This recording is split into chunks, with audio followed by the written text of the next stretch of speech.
15 anni sono passati da quel pomeriggio del 22 agosto. Era un sabato e, come accade sulle Dolomiti in estate, l'elicottero del SUEM 118 di Pieve di Cadore stava svolgendo la sua generosa e appassionata attività di soccorso.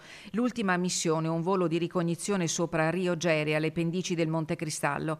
C'era stato un forte temporale che aveva causato uno smottamento e si temeva per l'incolumità degli escursionisti che solitamente affollano quella zona.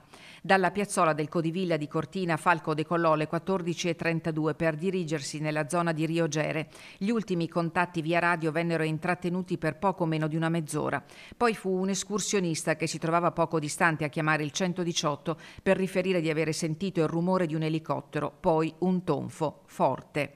Si saprà in seguito che la 109, l'elicottero in servizio per conto del SUEM 118 di Pieve di Cadore, precipitò dopo aver impattato i cavi di una linea di media tensione. Nel terribile incidente persero la vita il tecnico di elisoccorso Stefano Da Forno, il pilota Dario De Felip, il medico anestesista Fabrizio Spaziani e il tecnico aeronautico del soccorso alpino Marco Zago.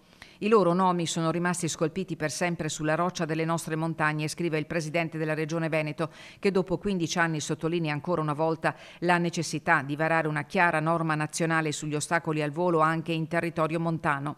E ora, aggiunge Luca Zaia, anche i droni sono incognite al lavoro dei professionisti del soccorso che aggiungono pericoli a pericoli, mentre la sicurezza nasce dalla consapevolezza del singolo. È un atto di civiltà che deve essere alla base di tutta la società.